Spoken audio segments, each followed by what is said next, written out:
Hey guys, Jeremy here from CHRISTO CENTRIC YouTube channel. I'd like to welcome you. Now, I've been meaning to do a video about the flat earth for a little while now. This subject has in the last 6 months or so completely blown up in the truther community. Now, I mean no disrespect to anybody who believes this theory, and as a follower of Christ and a seeker of truth, I myself have spent many hours researching this subject. Now, on that note, it seems obvious to me that the flat earth theory resurgence is a psyop on the truther community. This is a distraction, you guys. This is very clearly a distraction. Now, I realize that the arguments for the flat earth may be very compelling, which is why so many truthers are caught up in this thing, as well as myself. But all of this is circumstantial and does not prove a flat earth. With no new evidence and no new science, I have no idea how this theory has gained such a resurgence. And it's also causing huge division amongst the truther community. It has some very good truthers preoccupied and distracted with, once again, no evidence, no new evidence, and no new science, just old arguments. Now, for the record, I don't necessarily believe in the current cosmological models, but I don't believe the Earth is flat either. I think it's round, and I think in this video I'm going to prove it to you. Okay, so the primary argument that I have against the flat earth is this. I live in Vancouver, Canada, and when it is winter here, it is summer in the southern hemisphere. Now, I know this for sure because I have friends who live in Australia and New Zealand, and this is what they tell me directly. This really is well known to anybody who travels or known anybody from the southern hemisphere. Also, in Antarctica during the summer months, they have 24 hours of sunlight. This is not possible on the flat earth model. Now, this graph shows the hours of sunlight shows world cities in the hours of sunlight at the winter solstice, that is December 22nd. Now, I live in Vancouver, Canada, and I can attest to these times. When I go to work at 7 a.m., it's dark for an hour before the sun comes up. And when I get home after 4, it's either dark or getting dark. I also have a Facebook friend who lives near Sydney, Australia, and he can attest to the long 14.5 hours of sunlight during their summer. Once again, this is just not possible on a flat earth. I don't understand why more flat earthers don't see this. Not one of them on YouTube that I have brought this information to even acknowledge I exist. Some claim this as divine revelation even. And as far as for those who teach that the Bible teaches a flat earth, that is also a mistake, and I will show you this in another section of this video. So if we have the sun moving around the flat earth, and this is the UN flag, and one of the reasons people believe the world is flat, and they are showing it to us in our faces, then the sun would have to be moving a lot faster in these outer rings than it would be in these inner rings. This is not possible. The sun does not change speed during the year, you guys. Also, you would see totally different stars from South America to Australia. You would see different stars in this direction than you would in this direction.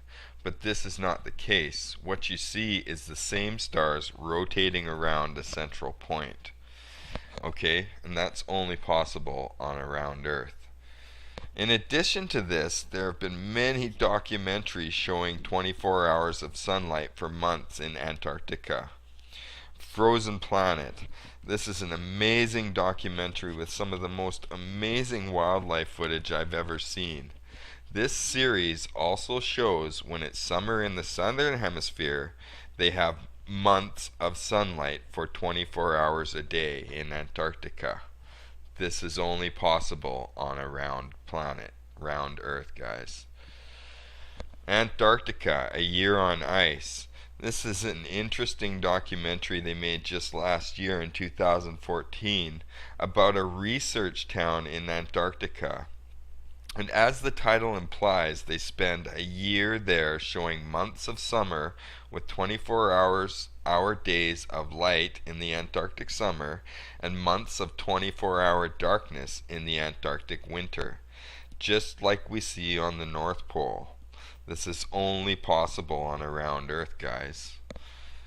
Now, Planet Earth. This is a now famous series that shows wildlife in their own environments from pole to pole. This series shows 24 hours of winter and summer at both poles. Now, this really is the clincher. This is what the South Pole looks like from the Anglo-Australian Observatory in southern Australia. This is also what you see from South Africa and from South America. This shows all the stars spinning around a fixed point in the sky. This too could only happen on a round Earth. Okay, now I realize that the BBC is the mainstream media and they are the truther's enemy. But with the information from my friends in Australia and New Zealand, in addition to the stars rotating around a central point in the southern hemisphere, as well as these documentary films, the obvious conclusion is that the Earth is round. Now, as far as the compelling arguments for the flat Earth, this is the one I find most compelling, okay? This is a picture of the Toronto skyline from 40 miles away. Theoretically, you should not be able to see this as it should be well below the horizon. It is photos like this that hooked me into many hours of study on the flat Earth. Now, after much study, I have found that this is explainable by light refracting in our atmosphere. Refraction, according to dictionary.com, is defined as the change of direction of a ray of light, sound, or heat, or the like, in passing obliquely from one medium into another, in which its wave velocity is different. And seeing as our atmosphere is filled with gases and vapors and particles that light passes through and refracts off of, this is how light can bend in our atmosphere, okay? This is because long red wavelengths refract less than shorter blue wavelengths. And because every wave or particle of light carry the full spectrum from red to blue, the wave bends in the atmosphere. This is especially pronounced or exaggerated when looking over water, where the air just above the water is denser and cooler as well as moister. This bends the light even more than if it were over land. Now, pretty much every picture I've seen flat earthers call evidence is over water. Here we have a diagram of sound waves bending over water. Now, light, water, sound, and heat are all waves and interact the same. This is a measurable and proven fact. Light bends in our atmosphere, you guys. Now, we've all seen this refraction of light in our atmosphere I'm sure, multiple times in our lives. The rainbow is the perfect example of this. This is light bending/refracting in our atmosphere. Do some research on refraction, flat earthers out there. This explains why we can see distances well below the horizon. Okay, guys, now there are those who say that NASA is filled with Luciferian occultist Freemasons who lie to us consistently and show us fake pictures of a round Earth. Therefore, the Earth must be flat. Okay, first of all, I agree. They show us fake pictures consistently, like this one called the Blue Marble, with North America shown completely out of proportion and photoshopped cloud formations. If you do some research on this picture, you will find this. And yes, I agree that NASA as well as other American organizations were seeded with Nazi scientists from Hitler's Germany. This operation was called Operation Paperclip. From 1945 to 1955, now declassified Operation Paperclip granted almost 1,000 Nazi scientists, that many of which were involved with human experimentation and other war crimes in the concentration camps, ended up at the CIA, NASA, and other American organizations. As already stated, this is declassified information and available to anybody who has an internet connection. So yes, NASA lies. NASA is a criminal organization. They are and have been influenced with Nazi occultist illuminists who worship Lucifer. They speak with a forked tongue and worship Saturn, as you see in their insignia. Here's a giant forked tongue, and here's the rings of Saturn. If you haven't seen my video, it's all about Christ, but are you still stuck in the cube of Saturn, Satan? Check that out. It's on my channel. Okay, so here we have Buzz Aldrin, supposedly the second man to ever walk on the moon, with his Freemason ring. Now, any group that takes blood oaths and keeps secrets should not be trusted. Look at these 3 NASA astronauts in the lower right. This is what George Carlin called nassholes. They're worshipping a pyramid.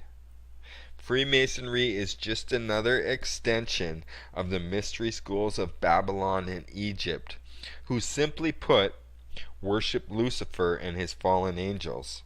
So yes, NASA is an evil group of Luciferians that lie continuous to us. This does not make the earth flat, and it's quite an assumption to make quite a leap. And just to note, you guys, the flat earth theory is a lot older than NASA. So to say that because NASA lies to us makes the earth flat, I gotta argue with that, you guys. Come on. That's quite an assumption. Another huge argument I have against the flat earth is this. I personally am and have been since a child a stargazer and a bit of an amateur astronomer. I have spent literally hundreds of hours looking and wondering at the sky and cosmos. This is a picture much like my own telescope. It's computerized and will auto-track objects. It has multiple lenses for different magnifications, filters for viewing the sun and eclipses, and is generally just a good beginner scope.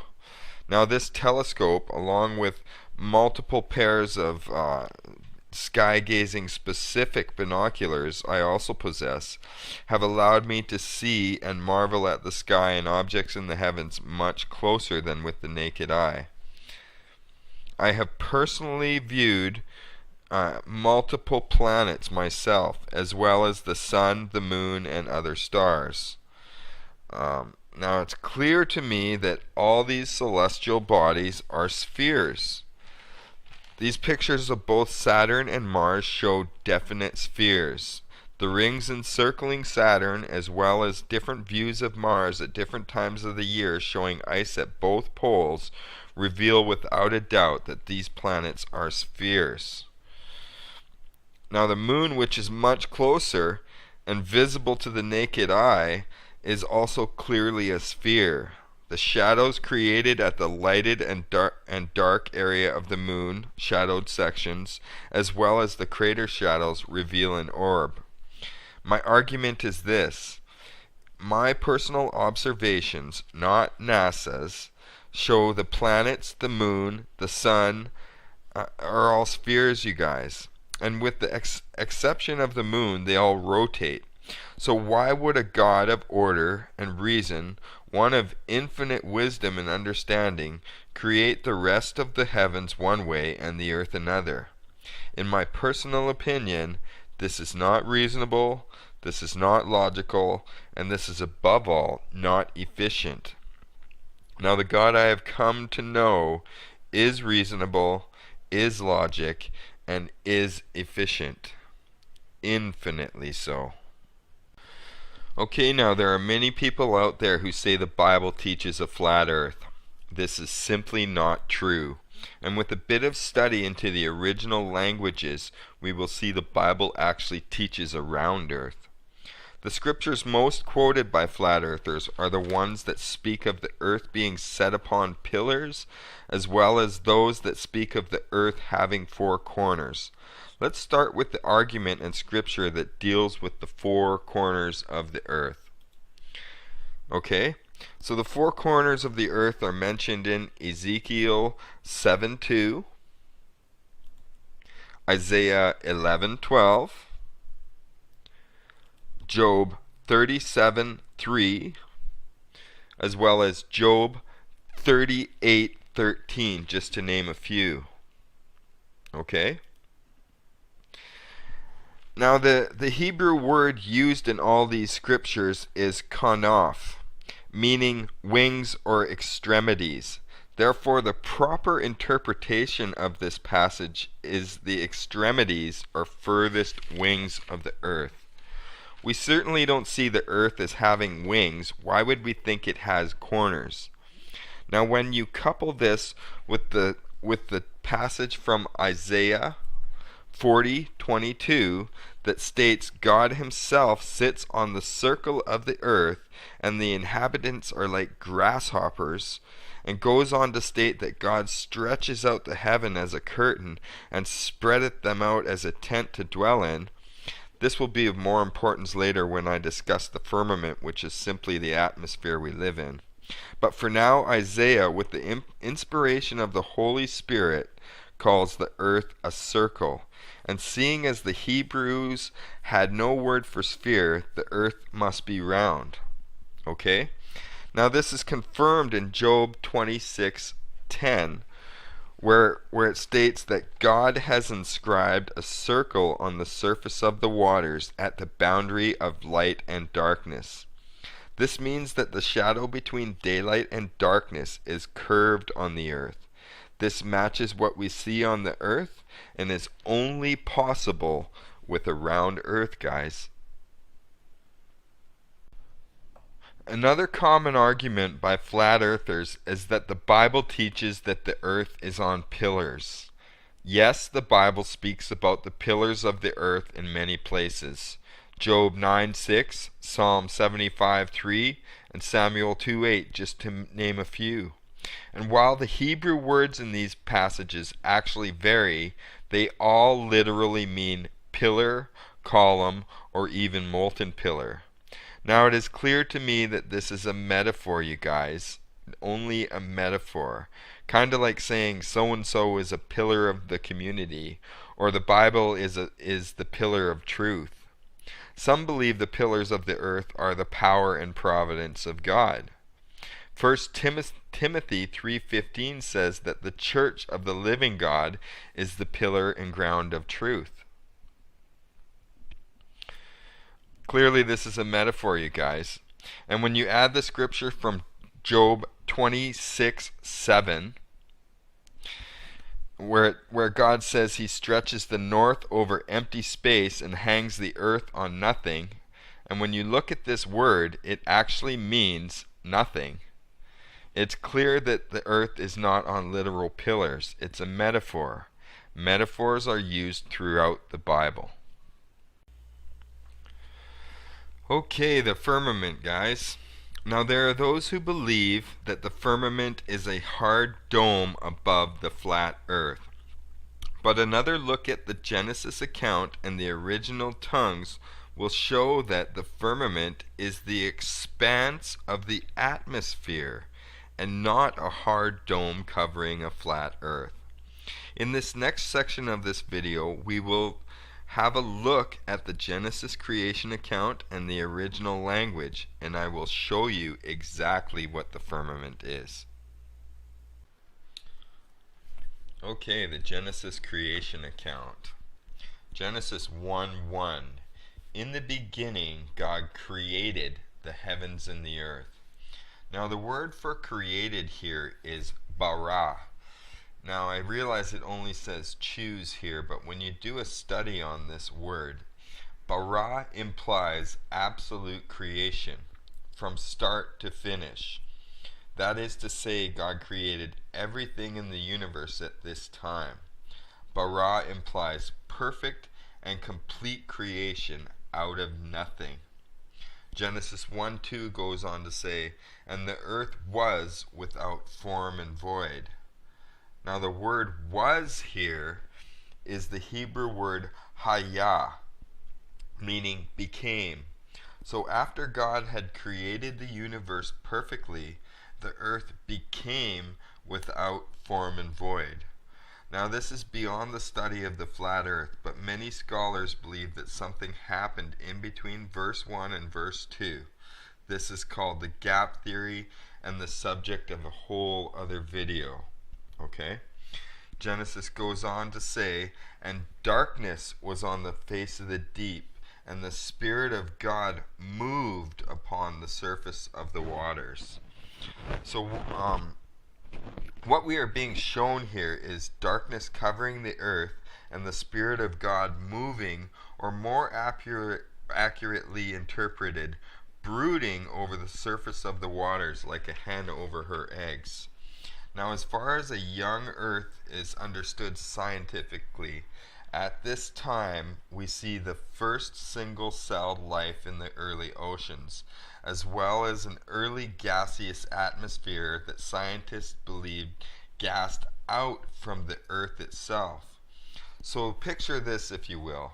We have an early earth with oceans present and a thick, dark cloud of gases and vapors spewing from the interior of the earth and covering the whole earth completely. We also have the Spirit of God, who is God, brooding over the surface of the water, possibly at work in the creation of the first simple life. Now, as far as these early oceans and early atmosphere are implied here, this is backed up in Job 38:8 and 9, where God speaking very firmly to Job, saying to him, where were you when I created this all, Job? Or who shut up the sea with doors when it brake forth as if issued out of the womb? When I made the cloud the garment thereof, and thick darkness swaddling band thereof. This passage matches Genesis 1:2 perfectly and explains what the darkness was. It was a thick, dark cloud that was encompassing the entire planet of gases and vapor, churning above the oceans below.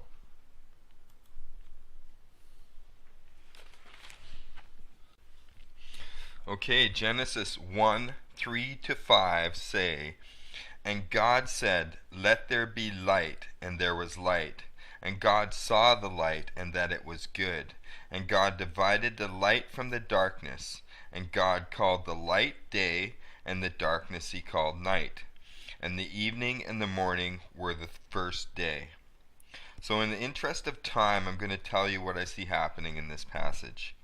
It was at the moment when God said, let there be light, that he began to disperse this dark cloud of gases to allow light on the earth. This not only allowed light on the surface of the oceans, but gave the earth a day and night cycle, as light from the sun, already created earlier on the first day when God created bara, the heavens and the earth. Now I realize we have been taught that God created the sun, the moon, and the stars on the fourth day of creation, but if you bear with me, I will show you that this is not exactly true. Just bear with me, okay, guys? I will explain this. Now, Genesis 1, 6 through 8 goes on to say, "And God said, Let there be a firmament in the midst of the waters, and let it divide the waters from the waters. And God made the firmament, and divided the waters which were under the firmament from the waters above the firmament. And it was so. And God called the firmament heaven, and the evening and the morning were the second day." Okay, so the word for made here is not bara, like we seen in Genesis chapter 1:1, implying original creation. The word here is asa, and implies using existing materials to create something new. A new appointment or purpose or accomplishment is what asa implies and means. The word firmament here is the Hebrew word rakia, and although it can be interpreted as a hard beaten out thing, as flat earthers like to use to describe a hard dome over the earth, it is more accurately interpreted as expanse, or the expanse of heaven.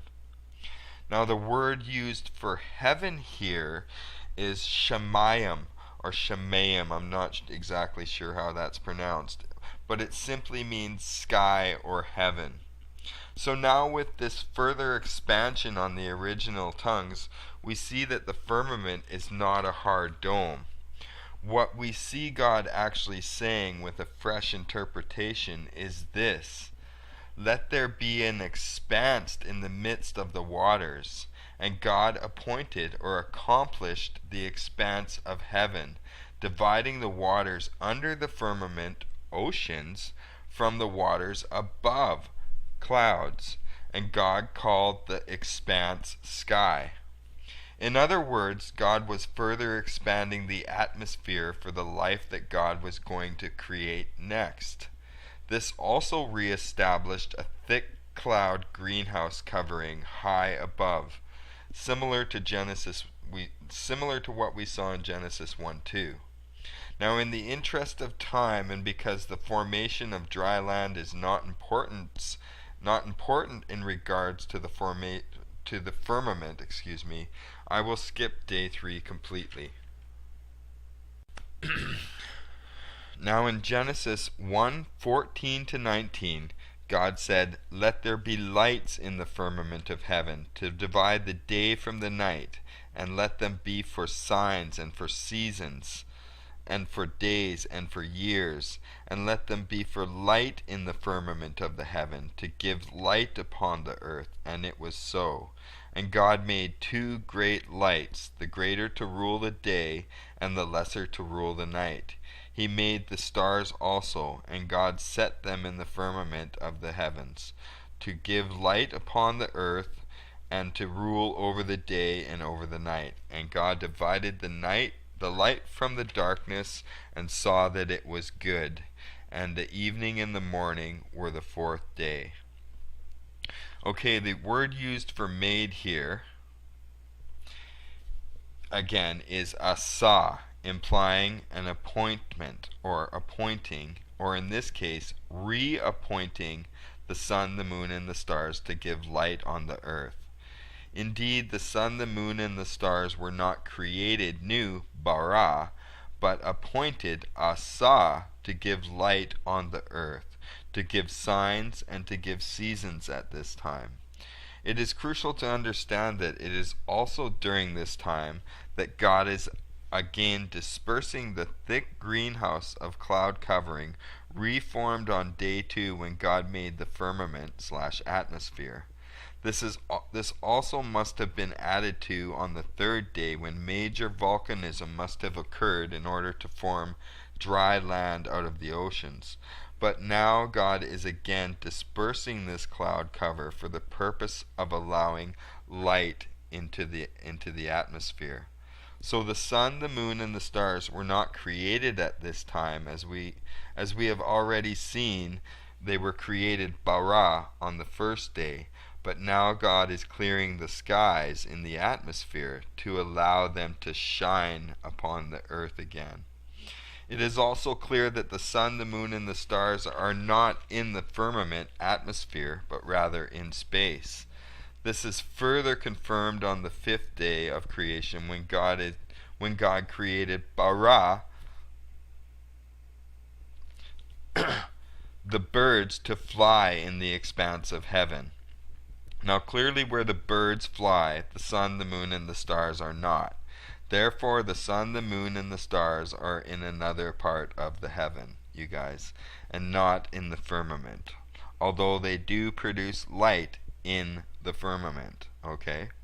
It should be noted that most biblical scholars believe the Bible teaches three heavens.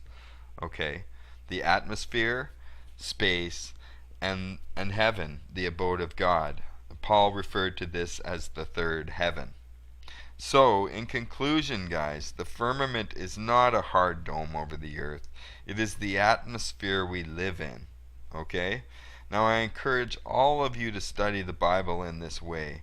Original tongues open up the interpretation vastly and give new accuracy to the scripture. Okay guys, so in conclusion, I have already stated that I believe this flat earth resurgence is a psyop and a distraction on the truther community. So what could we be being distracted from? Well, when you consider that many flat earthers believe the firmament is a hard dome that contains the sun, the moon, and the stars, and space itself does not actually exist, well, how about what is in or what could be in space? For example, the rod of God, quote, technology. This is a technology that shoots a tungsten rod from space at a target on the Earth and causes a huge explosion, basically. And when you consider the recent explosions in China that many believe may have been caused by such a weapon, this may be just one thing we are being distracted from. Have a look at this G.I. Joe Retaliation clip where they show this type of weapon being used. Zeus, satellite 1A, approaching London. Ordnance live and loaded. Then I'm going to show you the crater created at the first Chinese explosion, and you can draw your own conclusion.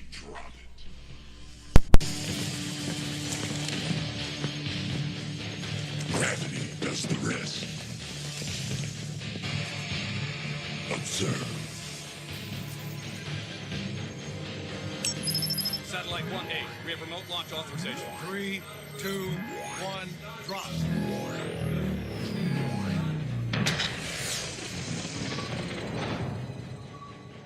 A rod touches down 8 times faster than a bullet, and with a force significantly greater than a nuclear warhead. None of the fallout. All of the fun.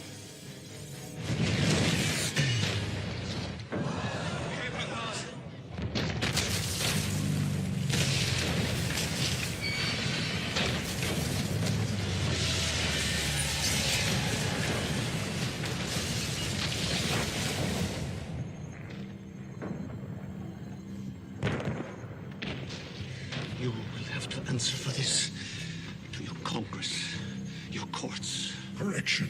They will have to answer to. So here is the lake created at the first explosion at Tianjin, China. Notice the fracturing around the edges. Does this really look like a chemical explosion to you? Or does this look like an impact? How could this giant lake be created where the chemical plant was? And did you know that this was mere blocks away from the world's most powerful supercomputer? Is somebody sending somebody a message? And what about this second sun being seen all over the world? What about Nibiru or Planet X or this Nemesis star many believe are coming into the solar system? This may just be another thing we are being distracted from. Let's not be distracted any further, guys. Put away the flat earth. It's been debunked.